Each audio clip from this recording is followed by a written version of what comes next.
रेनू की शादी हुए 5 साल हो गए थे।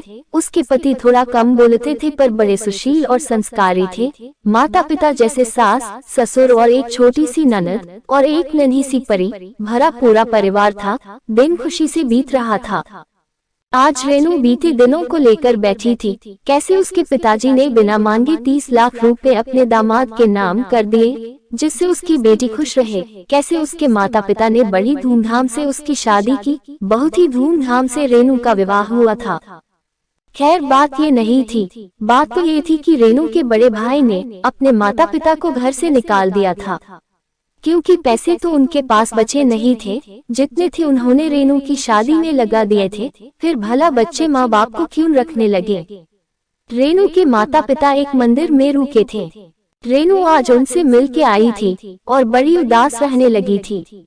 आखिर लड़की थी, अपने माता पिता के लिए कैसे दुख नहीं होता। कितने नाजों से पाला था। उसके पिताजी ने बिल्कुल अपनी गुड़िया बनाकर रखा था।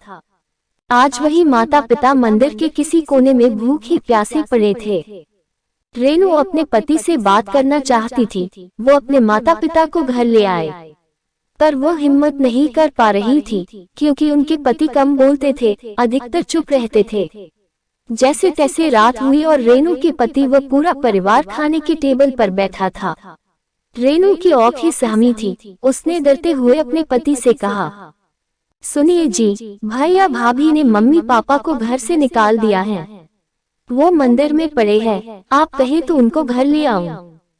रेनू के पति ने कुछ नहीं कहा और खाना खत्म करके अपने कमरे में चला गया। सब लोग अभी तक खाना खा रहे थे, पर रेनू के मुख से एक निवाला भी नहीं उतरा था। उसे बस यही चिंता सता रही थी, अब क्या होगा। इन्होंने भी कुछ नहीं कहा। रेनू रुहासी सी औख लिए सबको खाना परोस रही थी।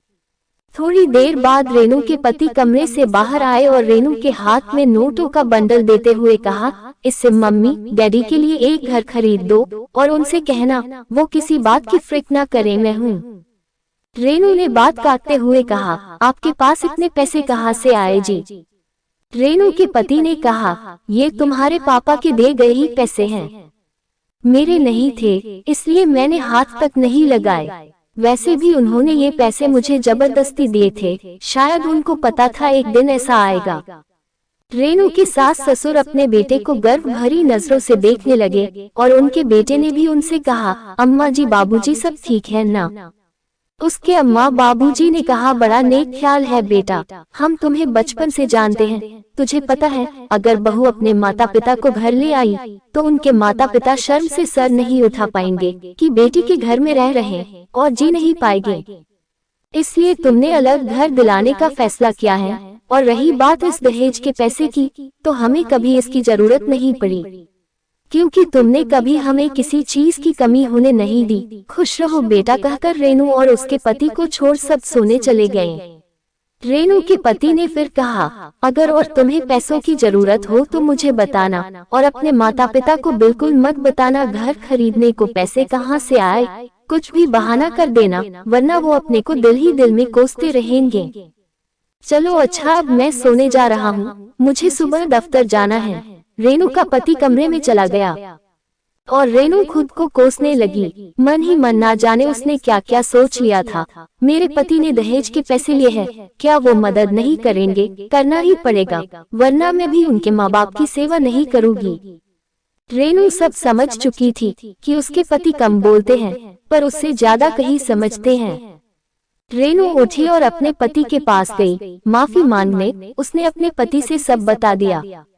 उसके पति ने कहा, कोई बात नहीं, होता है, तुम्हारे जगह में भी होता तो यही सोचता।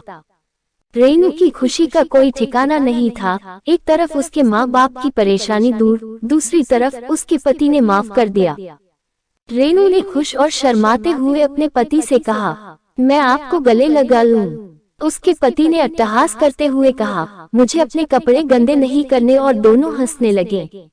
और शायद रेनू को अपने कम बोलने वाले पति का ज्यादा प्यार समझ आ गया।